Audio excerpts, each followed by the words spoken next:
aqui na Tribuna Independente. Reinaldo, gostaria de ouvir a sua participação. Muito obrigado, Marco. Professor, eu pergunto ao senhor, em que medida os educadores, uma vez que o nosso tema é educação e cultura, em que medida os educadores das escolas de ensino fundamental, médio e mesmo nas universidades sonegam conhecimento de qualidade para os alunos? Então, eu não sei se sonega é a palavra, porque ninguém pode dar o que não tem. Quer dizer, a atual geração de professores já é vítima de uma deterioração que vem assim, há 30 ou 40 anos, vem declinando.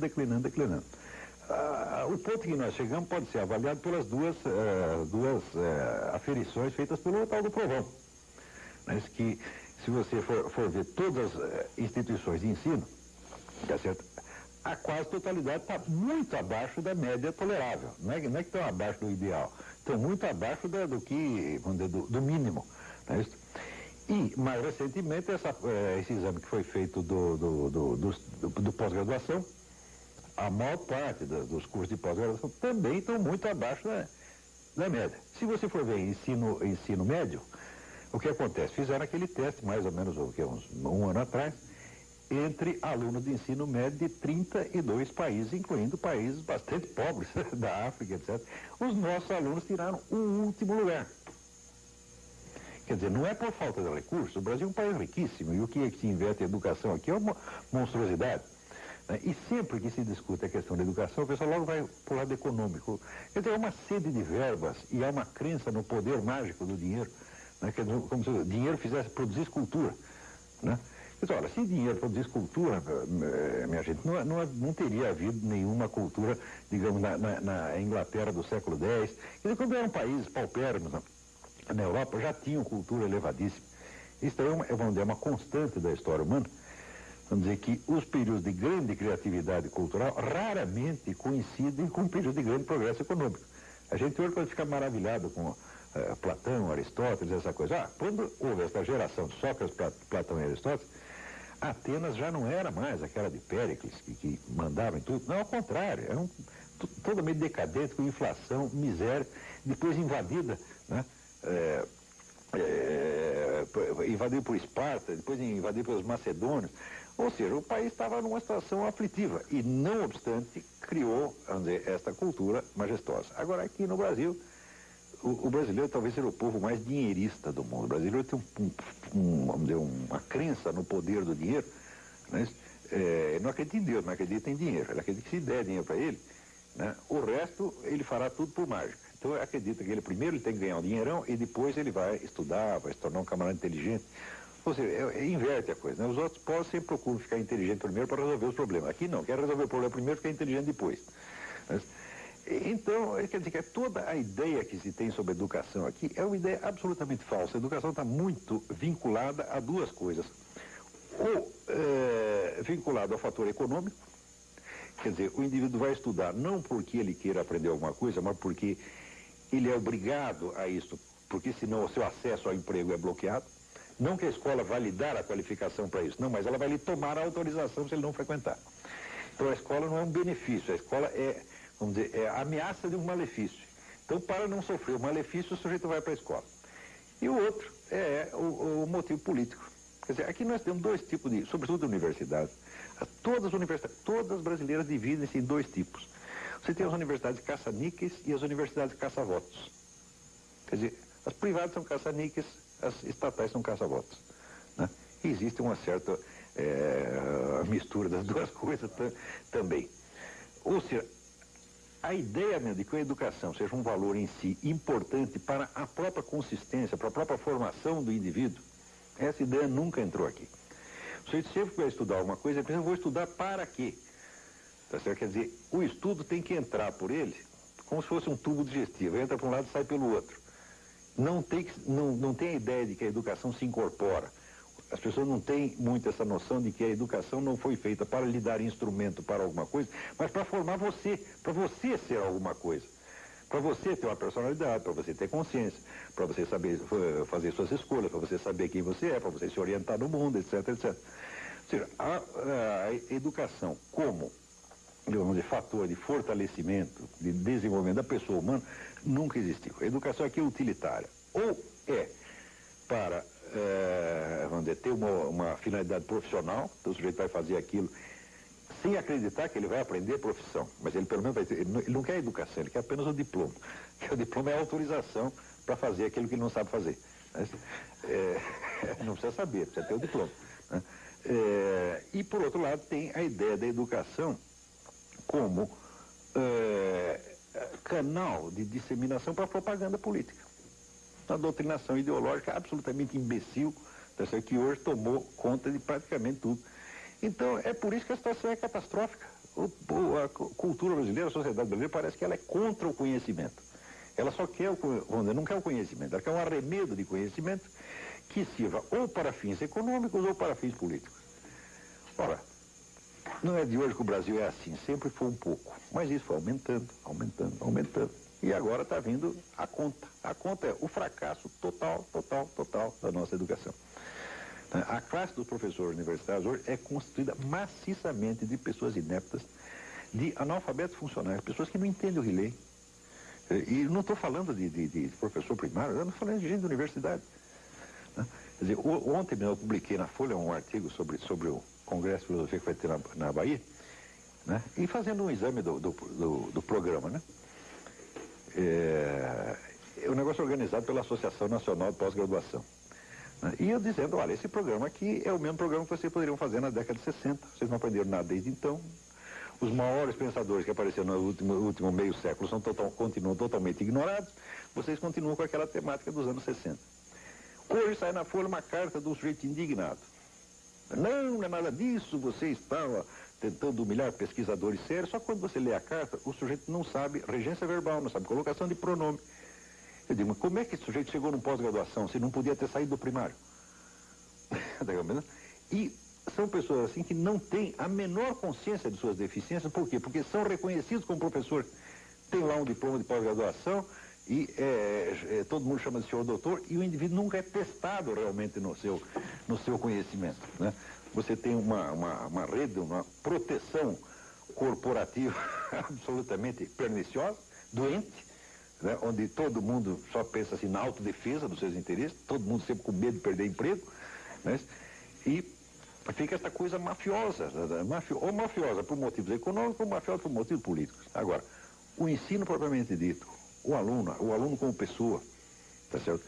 Pessoa, eu vou dizer, que tem as suas dúvidas, tem as suas dificuldades, porque a consciência humana ela não cresce assim que nem banana, tá entendendo? Ela precisa ser fomentada, precisa ser ajudada. Todo ser humano precisa deste socorro no começo da sua vida. Estas necessidades dos alunos são absolutamente desprezadas. Só se quer saber o seguinte, quanto a faculdade vai ganhar com o aluno por mês, ou em quem que ele vai votar depois que ele sair daqui. E naturalmente tem que votar nos partidos mais poderosos. Então, toda a classe estudantil brasileira está sendo vilmente usada para sustentar picaretas. Nós estamos na Tribuna Independente, hoje com a presença do filósofo, escritor e jornalista Olavo de Carvalho. Doutor Olavo, o senhor me permite, mas como mudar essa situação que o senhor coloca como dramática? Se eu soubesse. Porque o senhor, na verdade, faz até uma denúncia muito forte aqui. É terrível a situação. Mas como mudá-la?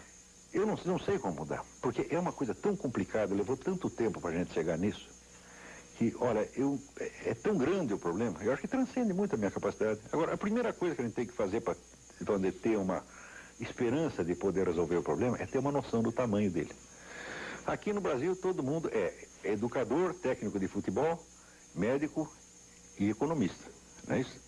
Bom, pelo menos dentro de casa, né? Eu posso ser um educador, mas eu sou educador dos meus alunos, eu não sou educador do Brasil. Eu não poderia ser ministro da Educação. Eu digo para você, eu não tenho competência para ser ministro da Educação. O problema da educação brasileira é tão grande que é preciso pessoas que tenham consagrado a sua vida a aquele assunto. Tá certo? Quer dizer, não é com 3 meses de lendo meia dúzia de publicações que você vai saber o que se passa, como é que as coisas estão. Então aqui todo mundo oferece soluções para as coisas, mas, vamos dizer, um dever óbvio de modéstia intelectual é você reconhecer quando um problema é maior do que você. Gostaria, doutor Samuel Isaac. Professor, com o costumeiro brilhantismo, o senhor diagnosticou a posição do ensino no Brasil. Eu indago do senhor. O senhor identificou em alguma época da história, ou mais recentemente, alguma tentativa inteligente, válida e bem intencionada de alterar esse estado de coisas, eu digo alguma reforma, porque a minha geração assistiu a algumas tentativas de mudanças, de reformas, algumas reformas até que se identificaram com os próprios autores. A reforma Capanema, por exemplo, ou para citar uma mais recente do governo de Fernando Henrique, tentativas de mudanças. O senhor identifica nelas alguma consequente, alguma que tenha sido feita com honestidade, para dizer objetivamente, e que tiveram algum resultado na sua ótica? Bom, eu não posso julgar toda a história da educação no Brasil, mas houve alguns momentos que são, me parece, notáveis. No tempo do Getúlio Vargas se fez muita coisa pela educação no Brasil. Tá certo? Foi o homem que começou tudo. O senhor mesmo citou aí o Capanema. Né? Mas foi um governo que durou muito. Ficou muito tempo no poder. Então alguma coisa tem que fazer. Agora, pelo menos o Getúlio Vargas, ele tinha uma noção de conjunto do Brasil. Isso não quer dizer que eu seja, vamos dizer, um saudosista do Getúlio Vargas ou um adepto. Não, se eu estivesse no tempo do Getúlio Vargas, eu seria o inimigo do Getúlio Vargas, certamente. Mas, depois que passa o tempo, a gente tem que reconhecer os méritos dos mortos, assim como o nosso governo militar. Na época do governo militar, eu era totalmente contra. Hoje, que passou 20 anos, nós podemos fazer o balanço e ver méritos e deméritos, né? Com o Getúlio Vargas a mesma coisa. Eu acho que ele fez muita coisa pela educação e pela cultura brasileira. Mas, aí é o problema. Quando aparece um governante que ele tem as melhores intenções e tem vontade firme e quer fazer mesmo, ele vai se defrontar com uma espécie de resistência muda, resistência tácita, né? Da resistência passiva da sociedade, que simplesmente não quer melhorar. Eu vou dar um exemplo. Por exemplo, o Getúlio Vargas tentou fazer alguma coisa pela música brasileira e pelo cinema brasileiro, por exemplo. Então chamou de volta as duas melhores pessoas que tinha no ramo, que eram o Heitor Villa-Lobos, para a música, e o Alberto Cavalcante, para o cinema. Cavalcante era um cineasta brasileiro que fez uma carreira brilhante na Inglaterra, como documentarista, aprendeu com os melhores diretores da época. E chegou então Villa-Lobos e Alberto Cavalcante com os maiores planos, aquele entusiasmo patriótico, aquela coisa toda. 2 anos depois já tinha ido embora. Quer dizer, não aguenta a resistência do meio, a mesquinharia, a fofocagem, gente puxando o tapete. Quer dizer, se para um camarada que quer construir, tem 900 puxando o tapete. Isso é uma coisa constante na nossa cultura. Quer dizer, a cultura é do seguinte: onde eu não dei certo, o outro também não pode dar. Se eu fracassei, você tem que fracassar também. Então é a cultura do caranguejo no balde, tá entendendo? Tem um monte de caranguejo no balde, um caranguejo quer sair, mas o outro pendura na perna dele e vai tudo para baixo. Tá certo? Isso é uma coisa muito profunda no Brasil. Este culto do fracasso, tá certo? E o culto de tudo que vai para baixo. Tá certo? E, evidentemente, isso tem reflexos terríveis no conhecimento. As pessoas não querem obras de alto nível, não querem não, isso ofende. O sujeito que faz, por exemplo, a obra de Villa-Lobos é uma ofensa. Aliás, o Tom Jobim que diz isso, no Brasil o sucesso é insulto pessoal. Digo, olha, o sucesso é insulto pessoal e o conhecimento é um insulto maior ainda. Porque as pessoas acreditam que todo mundo que estuda para humilhá-las. E confunde conhecimento com pedantismo, conhecimento com busca de poder. Porque, na prática, muita gente só estuda um pouquinho para esse fim mesmo, mas nem todo mundo faz isso. Tem gente que é muito sincera. Né? Não se pode dizer que Villa-Lobos só estuda o que fez só por vaidade ou para humilhar os outros, ou por pedantismo. Não, ele estava sinceramente interessado naquilo. O próprio Cavalcante, tá certo? E tantos outros brasileiros que fizeram coisas de muito valor. No fim, todas essas pessoas acabam ou indo embora ou morrendo amarguradas. O Brasil é o país que tem a maior coleção de gênios fracassados da história mundial. Ou eu fracasso ou vou embora. Né? Pouquíssimos têm, vamos dizer, uma resistência para viver no meio deste ambiente, tá certo? E continuar fazendo o que tem de fazer, conservar o bom humor. Eu não sei como é que eu consigo, tá certo? Porque eu não ligo muito para isso, não. Quer dizer, se as pessoas estão gostando ou não estão gostando do que eu estou fazendo, eu falo, para mim, assim, a minha plateia só tem um espectador. O espectador é Deus, tá certo? Eu não espero que Deus goste do que eu faço, mas pelo menos que Ele perdoe o que eu faço. Se conseguir isso, tá bom. Muito bem. Eu vou pedir licença ao senhor.